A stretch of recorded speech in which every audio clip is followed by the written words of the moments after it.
귀한 시간 되기를 바랍니다. 오늘 말씀은 예수님이 그 오병이어의 기적을 일으키시고 나서 그 다음에 제자들을 바닷가로 먼저 가게 하시고, 그리고 예수님은 남아서 무리를 보내십니다.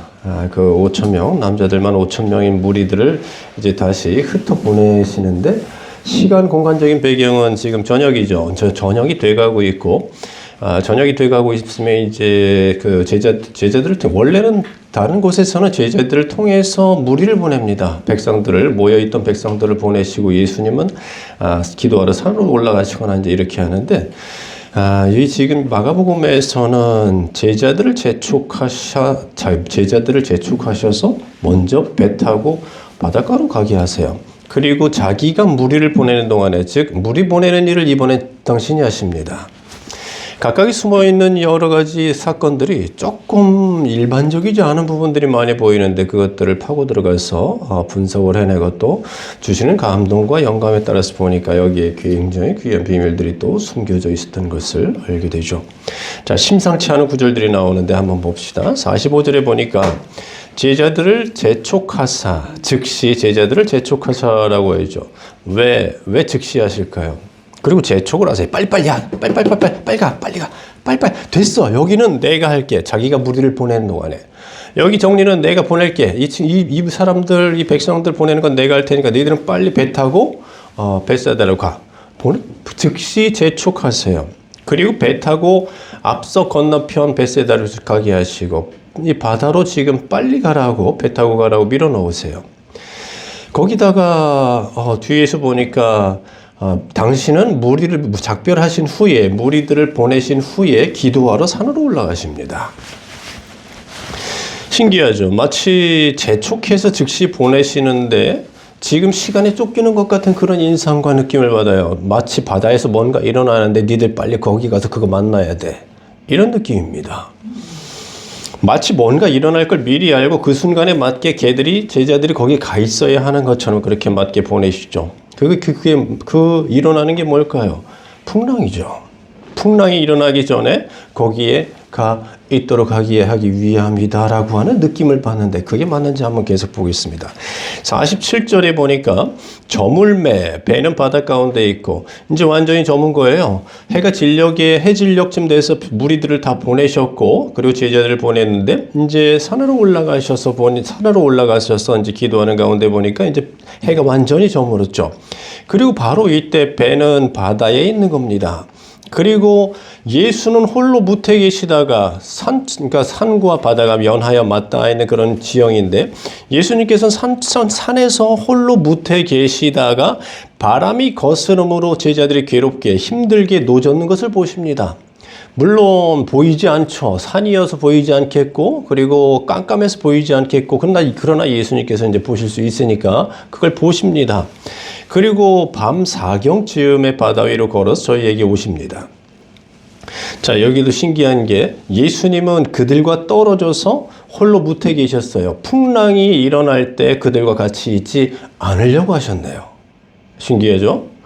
예수님은 풍랑을 가운데 이 친구들을 데리고 같이 들어가신 건 아니라 그들과 떨어져 있기를 선택하셨고, 거기서 그들이 괴롭게 힘겹게 누워졌는 것을 팔짱 끼고 보셨다. 언제까지? 4경쯤에 새벽 3시까지입니다.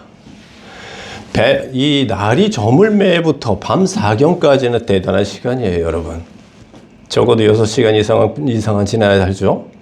계절에 따라 다를 수도 있겠지만 적어도 지금 이 제자들이 그 사투를 벌인 시간에 지금 어마어마하게 긴 시간이 됩니다.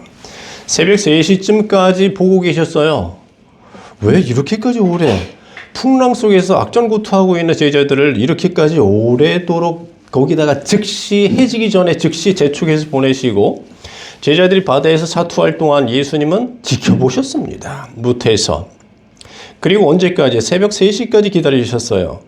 그리고 나서 주님은 이제 내가 등장할 때다라고 하시는 것처럼 바람 속에서 풍랑을 헤치고 걸어오십니다.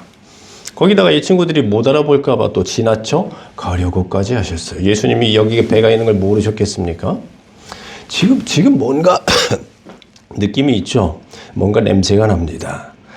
예수님에 의해서 지금 기획되어진 사건들이다라고 하는 냄새가 좀 나고 있죠? 이제 보니까 예수님은 바람이 불 걸 미리 아셨습니다.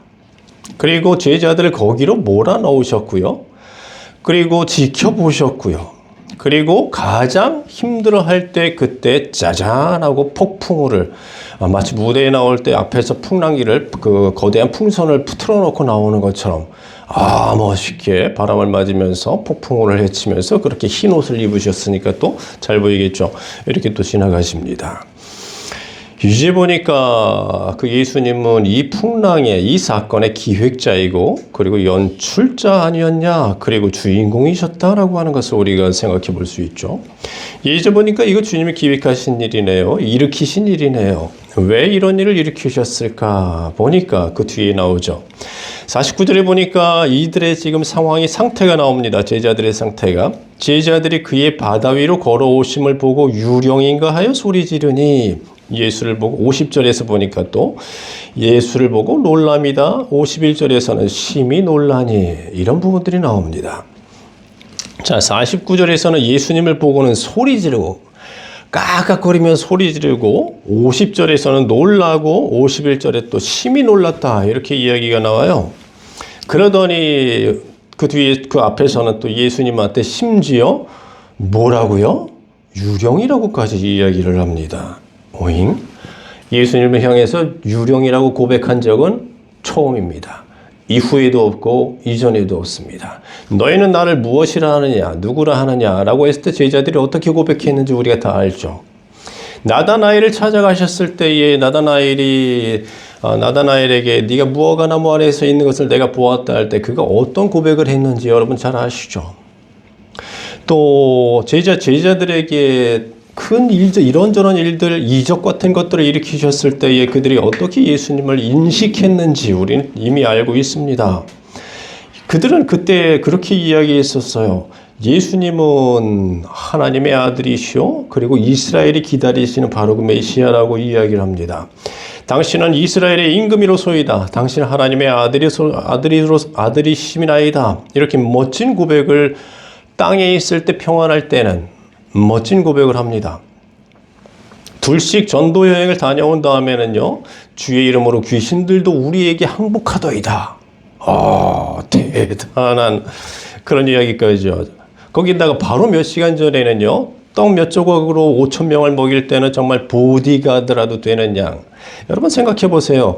물고기, 보리떡 5개, 물고기 2마리, 오병이어로 도시락을 갖고 왔어요. 근데 이 도시락을 이 앉아있는 성인 남자만 5,000명 되는 사람들한테 먹여주려면요, 바구니, 사람들이 이 시대 사람들은 이제 그 바구니 같은 것들을 가지고 다니는 경우가 많은데, 바구니들 다 모아와봐 라고 했더니 제자들이 가지고 왔어요.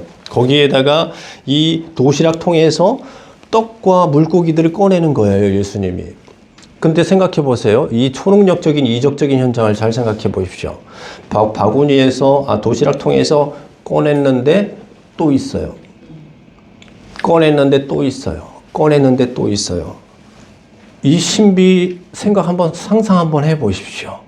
근데 그거를 제자들은 깜짝 놀라가지고, 야, 어디 하면서 같이 옆에 와가지고 정말 어깨 사이로, 어깨 위로 이렇게 계속 쳐다봤을 거 아닙니까?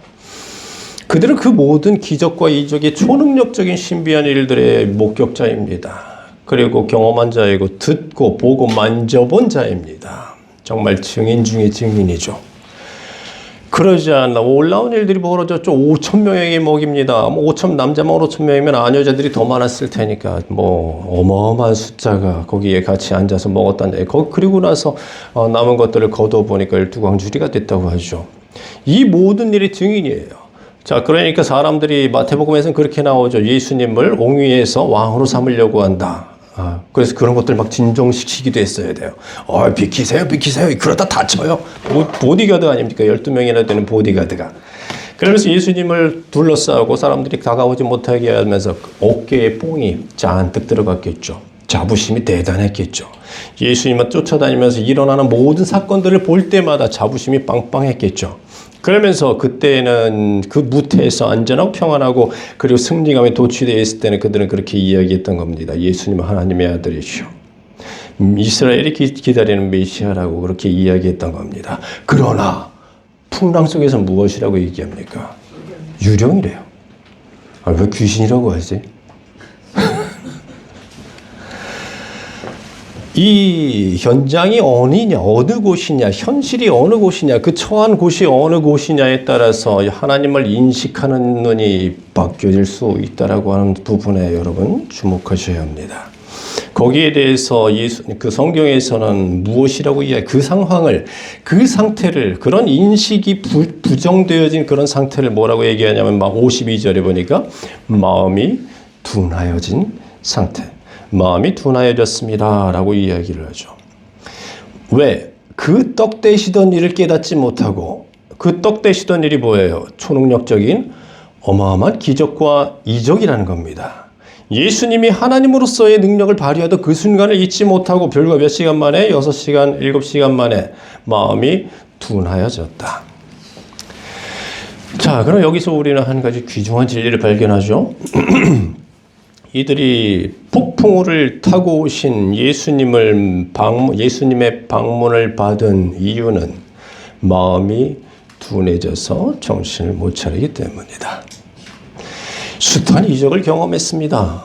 또 죽을 병에서 낫게 하기도 하셨고 온몸에 솜털이 곤두서는 전율이 일어나는 계시와 환상을 기도할 때 경험했다 할지라도 예전에 의사들이 다 죽을 거라고 했었던 그런 어마어마한 암병에서 말기암에서 고치심을 받았고 그 가운데서 하나님의 말씀과 응답을 다 들었었고 그리고 자기를 통해서 역사하시는 하나님의 그 어마어마한 이적과 기적을 또 축복의 통로가 되게 하기도 했었던 사람이라 할지라도 또 예전에 어렸을 때 청년부 시절에 학생부 시절에 수련회를 따라다니면서 거기서 밤새 기도하면서 눈물콧물 범벅이 되면서 내 하나님을 만났다라고 하고 그리고 거기에서 또 뜨거운 불체험과 그런 간증이 많이 있는 그런 사람이라 할지라도 마음이 둔해지는 순간 정신을 못 차리게 되면 폭풍우를 타고 오시는 예수님의 방문을 받을 수 있습니다.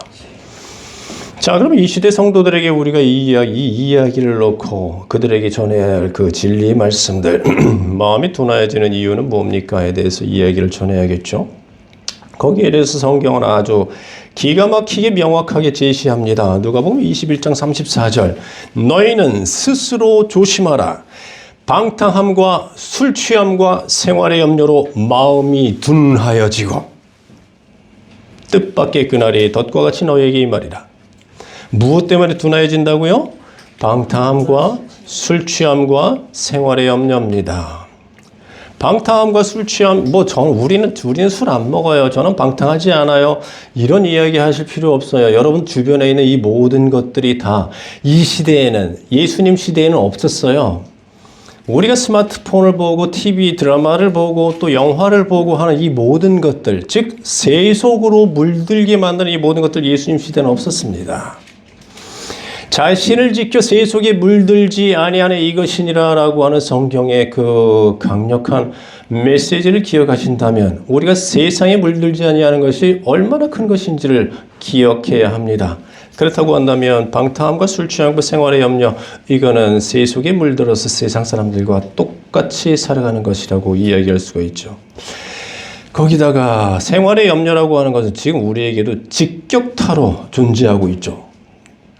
생활의 염려, 지금 여러분들이 하고 계시는 모든 생활의 염려, 그것이 그거 같습니다. 목사님들이라고 없을 것 같아요? 엄청나죠. 저도 계속 개척을 했었고 또 목회를 했었고 주의 일을 하면서 생활의 염려는 계속해서 들어옵니다. 가족들 먹여 살려야 하는, 부양해야 되는, 또 주의 일을 할 때 평신도 사역할 때부터 계속 그랬어요. 이거는 생활의 염려에 대한 것은 떼어낼 수가 없습니다. 그리고 죽을 때까지 갈 겁니다. 감사하게도 여러분들이 우리의 삶의 방식과 우리의 그 태도의 변화에 따라서 그리고 강력한 하나님을 의지하고 하나님을 신뢰함에 따라서 그 부분이 하나님 안에서 해결되어집니다. 매 순간 그렇게 살아가는 사람들이 있다면 정말 축복받은 사람들이죠. 매일매일 만나를 내려주시고 매일매일 생명수를 터뜨려 주신 하나님의 은총과 능력에 따라 살아가는 자, 네, 그런 자 성경에서 어떤 자가 그렇게 그런 것을 해결할 수 있는 자다? 주의 나라와 주의 뜻을 구하는 자죠. 자, 그러나 대개 많은 사람들은 월세 걱정부터 합니다. 내야 할 월세 걱정부터 하고, 그리고 벌어야 할, 또 나가야 할 고지서 걱정들부터 하고, 나가야 할, 이체시켜야 줘야 할 그런 금액들, 비용에 대해서 정신을 못 차리고 힘들어하죠. 이런 것들로 인해서 계속해서 생각을 낳고 꼬리에 꼬리를 물고 은행이라도 찾아가서 이제 빚을 내고 또 비싼 이자를 내면서 빚을 내고 그렇게 세상을 쫓아다니면서 세상에 주는 무엇인가에 의지해서 자신의 문제들을 해결하다 보면 어느새 마음은 둔하여집니다. 그때에 우리에게 오시는 분은 바로 풍랑을 타고 오시는 예수님이시라는 거죠. 변화산의 예수님이 아니고 은혜를 주시는 예수님이 아니고 풍랑을 타고 오시는 예수님이라는 거죠. 제가 아는 목사님 한 분은 한창 젊은 나이에 갑자기 혈액암 판정을 받았습니다. 원래부터 어렸을 때부터 굉장히 가난한 삶을 살았어요. 부모님, 아버님 일찍 돌아가셔서 그 생계를 자신이 중고등학교 때부터 좀 챙겨야 됐었고, 그러면서 아무래도 마음속에 계속해서 소년 가장으로서의 마인드가 있다 보니까 그 재리에 굉장히 박습니다. 어떻게 하면 돈을 벌 수 있을까? 그러다 보니까 추구하는 것이 인맥을 굉장히 많이 추구해요. 사람을 많이 알고 유력한 사람을 많이 알면은 돈으로 해결할 것들을 인맥으로 해결할 수 있거든요. 그래서 그 부분들을 굉장히 제가 보기에도 와, 참 대단하다. 뭐 이번에 강원도 갔다 왔대요. 그 어디 갔다 왔어? 그럴 때 자기 아는 형님이 강원도에서 뭘 해가지고 공짜로 갔다 왔대요. 그런 일이 두둑합니다. 그런데 그렇게 재리에 밝고 돈 버는 일이나 이런 것들에 관심이 많은 것까지는 좋았는데 담임 목사이면서도 영혼 구원이나 이런 것들에 관심이 없고 새벽 기도도 하지 않고 뭐 그런 공예배 같은 것들 등한히 하면서 돈 벌 궁리만 일삼더니 집을 저당 잡히고 이것저것 막 해가지고 이거 놓치면 아까워라고 하는 이야기를 들은 건물에다가 12억짜리 사업체를 벌렸어요. 무슨 그 카페를 차리고 그리고 2층에는 스터디 카페를 또 만들고 그게 연계해서 뭐 이렇게 순환돼서 그 수익이 나오는 구조가 돼가지고 뭐 그런 것들을 뭐 대단히 자기 아는 어떤 형님한테 그 이야기를 했더니 그 건물을 와서 보더니 이거 너무 아깝다, 놓치기 너무 아깝다는 이야기를 들었나 봐요. 그러면서 뭐 이런 사람 저런 사람 또 가족들에게 또 어르신들에게 막 빌려가지고 집까지 다 저당 잡히고 12억짜리 사업체를 벌였습니다. 잘 됐을까요? 그 사업체는 망해서 이제 넘어가게 생겼고 본인은 혈액암 판정 들어갑니다. 판정받았습니다. 생활의 염려와 탐심, 마음이 둔해진 결과 풍랑을 타고 오신 예수님의 방문을 받았네요. 자, 그럼 우리 여기서 또 한 가지 얘기할 수 있죠. 이 풍랑은 예수님이 기획하신 겁니다. 예수님이 기획하셔서 그때 그 사건을 놓고 제가 기도하면서 보내줬던 말씀이 감동으로 보내줬던 말씀이 있어요. 이는 너희를 죽이려고 한 것이 아니라 예레미야에 나오는 말씀이죠. 너희를 위한 하나님의 소망의 계획이다. 다시 살리시기 위한 것이다. 근데 우리에게 그런 말씀 주셨더라도 많은 사람들이 죽습니다. 그 말씀이 있더라도 많은 사람들이 그 훈련을 제대로, 그 연단을 제대로 감당하지 못해서 결국은 하나님을 신뢰하지 못함으로 인해 죽는 경우는 많습니다.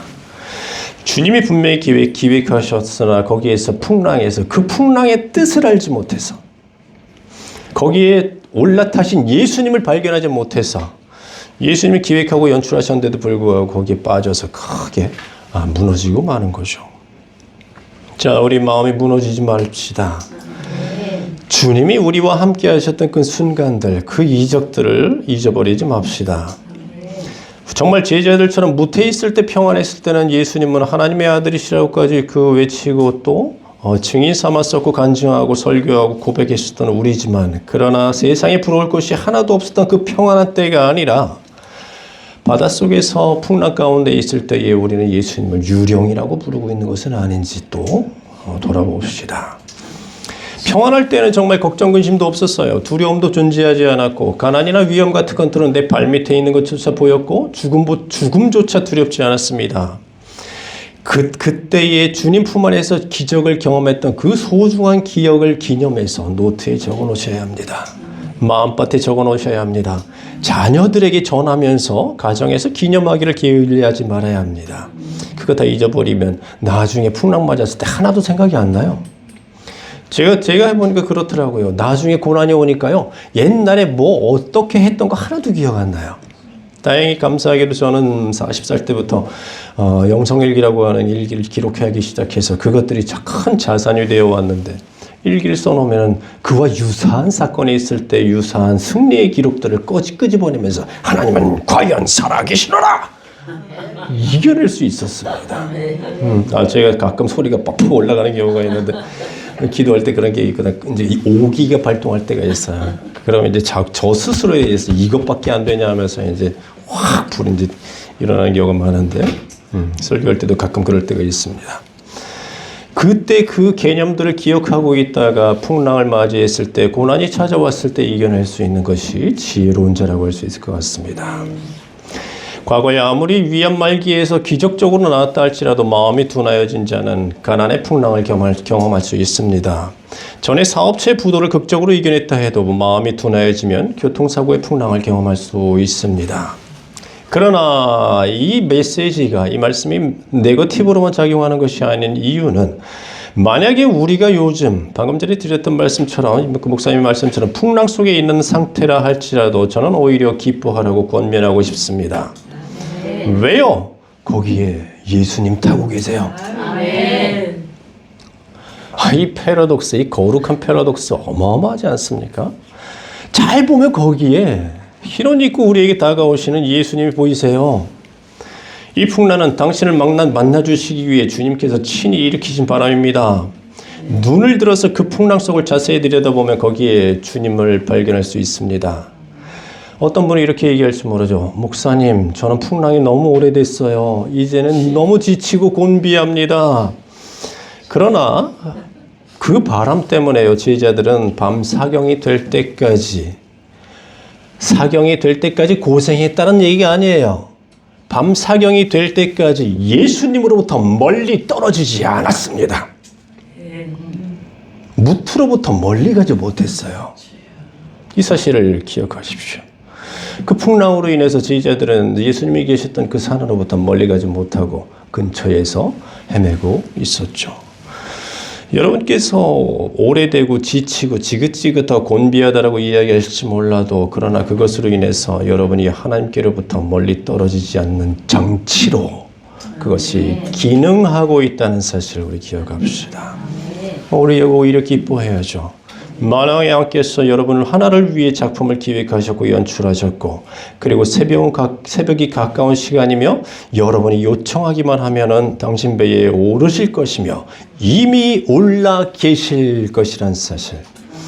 그리고 이 풍랑으로 인해서 우리는 예수님을 만나게 됐다는 사실. 제가 예전에 몸이 좀 아팠을 때 41살부터 한 3년간 고생했었던 적이 있었는데 제가 그때 그랬습니다. 저는 하나님께서 이런 것들 주신 거는 다, 옛날에 보니까 조용기 목사님도 그렇고, 누구도 그렇고, 다 큰 병에서, 중병에서 나오면은 목사 되라고 하는 거. 그 뜻이구나. 라고 하면서 그때 저도 이제 그런 건 줄 알고, 밤샘 기도 들어가가지고, 하나님 저 목사 될게요. 그냥 할게요. 이거 치유해 주세요. 이렇게 기도를 한 적이 있었어요. 그게 그 당시에는 여기에 대해서 이야기하려면 참 많은 이야기를 저하고 나중에 밤 한번 새십시다. 재미있고 스펙타클한 이야기가 그리고 그 속에 깔려있는 하나님의 성품에 관련된 이야기가 어마어마하게 많은데 그때는 목사하지 말라고 했어요.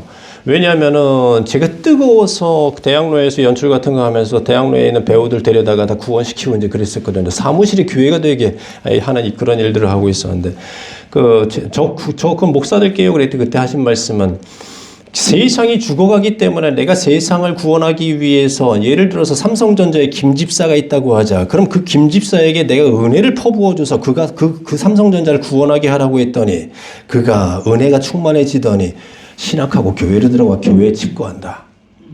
세상은 더 죽어간다.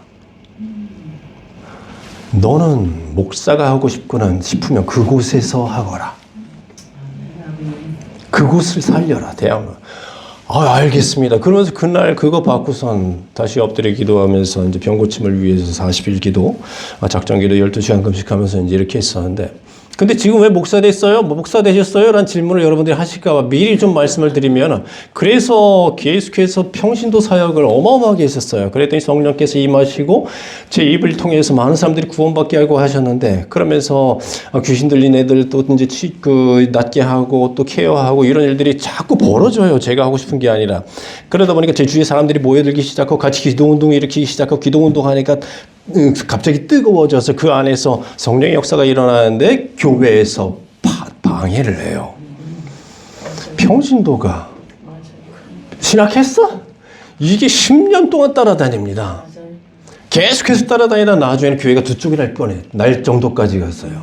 부교육자들이 아주 조직적으로 방해하는데 자기네 아내들 또 자기가 데리고 있는 가르치고 있는 교구들 조직적으로 제가 하는 일들을 방해해서 나중에는 거기에 속해 있는 남선교회와 그 제8 여선교회 이런 사람들은 우리를 이단시하면서 교회 안에서 막 몰아내려고 난리죠. 그러니까 우리 가운데 있는 그 집사님들이나 이제 유력한 권사님들은 저거 쫓아버릴까요? 이런 얘기까지 해요. 저 부교육자, 부목사 쫓아버릴까요? 여기서 성령이 좀 일어나고 있는데 어디 감히 이제 이런 얘기까지. 그때 제가 그러지 마십시오. 바꿉시다. 하면서 그때부터 찬양 집회 형태로 이제 바꾸기 시작했었는데, 이게 가는 데마다 그랬어요. 저는 지휘자였기 때문에 3년, 4년마다 교회를 옮겨갔는데, 가는 데마다 계속해. 어디 서교교회라는 데서는 저보고 신천진이에요. 그러니까 교회가 하도 죽어 있으니까 조금 뜨거우면 이상하게 봐요. 저는 그 찬양 인도하면서 오후 예배 찬양 인도를 맡기셨길래 찬양 인도 잡으면서 마이크 잡고 술 취하지 말라! 이는 방탕한 것이니 성령의 충만을 받으라! 외쳤죠. 불 끓어오르는, 왜냐하면 성가대 하면서 보니까 총무부터 술 먹고 앉았어요. 감리교에서 이제 제가 외치기 시작하니까 새벽 기도 때 담임 목사님이 이제 새벽 기도 때 이제 외치기 시작하고, 이제 그런 뜨거움이 있으니까 신학했냐 안 했냐는 계속해서 따라옵니다. 그래서 평신도 때 하나님한테 가서 그래. 하나님 저 못하겠어요. 주의 종 당신께서 기름 부어 세우신 저 주의 종들이 저를 못하게 해요. 그랬더니 그때 주신 말씀이 내가 너를 자유롭게 쓰게 하라. 자유롭게 쓰게 하라고 하셨으면 그럼 목사가 가는 거잖아요. 그래서 목사 얘기를 갔습니다. 그것도 왜 하필 다른 교단도 많은데 성결교로 정통으로 하겠다고 성결교로 가가지고 막 고생 박사기 하고 MDB를 3년간이나 하고 그다음 부교육자를 반드시 뭘 해야 하고 근데 나이는 뭐 아주 부교육자 안 시켜줘도 또 저희 담임 목사님보다 나이가 많으시네요 하면서 안 뽑아주고, 그래서 직접 개척해가지고 그 과정 다 채우고 목사 안수 받고, 그래서 계속 하나님 저는 이제 목회의 길로 가는 거죠. 그때 40살 때 주셨던 말씀을 그대로 보여주세요. 내가 너를 자유롭게 쓰게 하기 위해서 목사 안수를 받게 했지 목회의 일이 아니라. 그러니까 또다시 이제 문화사역자의 길로 다시 나오게 되는 것이 과정이었었죠. 그래서 지금은 5개 영역에서 대영역에서 여러 가지 일들을 하면서 많은 그 사업을 하고 있었는데, 이건 조금 다른 얘기였고요. 하나님께서 만약에 여러분 한 분을 위해서 작품을 기획하셨고 연출하셨고 그리고 새벽이 가까운 시간이 되었다라고 한다면 여러분 정말 기뻐하십시오. 아멘. 그 뒤에 만약에 하나님이 기획하신 그 뜻대로만 예수님을 정확하게 발견해내고 그분 가운데 들어가실 수 있다라고 한다면 그 일은요, 제가 병 가운데서 고쳐지고 지금까지 그 일이 지금까지 저를 지탱해오는 간증이 된 것처럼 그 일이 여러분들을 하나님께로부터 떠나지 않게 만드는 강력한 장치가 될 겁니다. 제가 그 병 3년간 고치고 나서 그랬습니다. 하루아침에 딱 고쳐주셔도 될 걸 왜 이렇게 오래 걸리게 하셨어요? 그랬더니 저 자신을 돌아보니까 나는 병 고침을 하나님께 원했지만 하나님께서는 당신 자신을 주셨다. 제가 그 간증을 하고 있더라고요. 3년 동안 기도에 버릇이 생겼고요. 두려워서 통증이 있을 때마다 3시간씩 기도 들어가가지고 계속해서 좀 날과 싸우면서 시간과 싸우면서 땀을 뻘뻘 흘리면서 그렇게 기도를 해왔으니까요. 나중에 다 끝나고 보니까 전 하나님의 사람이 되었고, 하나님은 제가 눈만 감으면 쉐키나라고 하는, 저는 쉐키나라고 명명을 했는데 구름이 시작돼요. 눈을 감으면 구름 같은 그런 것들이 시작되어지면서 하나님 여기에 계신다. 이런 경외감이 확 드는 그런 자가 되었습니다. 뭐 자랑하기 위해서 하는 것이 아니라 여러분들이 이미 갖고 계실 것이고 또 여러분들이 누리고 계시는 그런 것들. 그 하나님 기획하신 그 풍랑을 정확하게만 이용할 수 있다라고 한다면 하나님은 여러분의 사람에 여러분 하나님 품 안에 있을 것이라는 뜻입니다. 지난 월요일 날 그 정모 집사 그런 경우 처음 봤어요. 여러분 난소암으로 시작했는데 배에 12cm 혹이 있어요. 암덩어리가. 그게 두 개가 있어요. 하나는 9cm, 하나. 이게 되게 4cm만 돼도 말기암이라고 포기합니다. 의사들은요.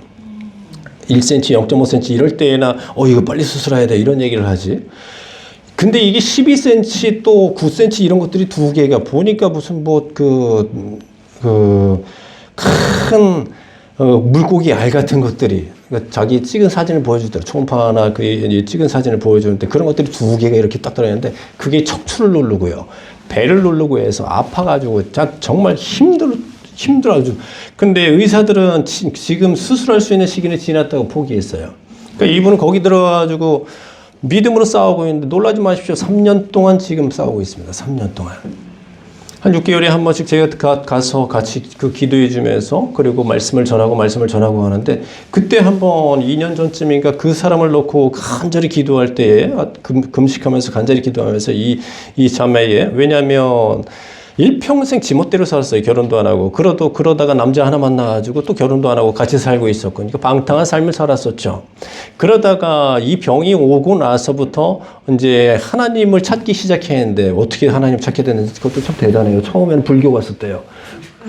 그랬다가 그 다음에는 안식일교 갔었었고, 그러다가 이단들 돌아다니다가 그 다음에 진주기도 이런 데 가가지고 거기서 나아지는 것을 보고서 그 다음에 하나님 믿기 시작했는데, 근데 한 방에 빡 낫지도 않고 줄어들었다가 다시 커지고 해서 지금 그만큼 되는데, 그때 기도해 보니까 하나님께서 막 음악 틀어놓고 엄청 큰 소리로 방언으로 기도했었는데 제 방언을 뚫고 뻥 들어온 그가 살 것이다.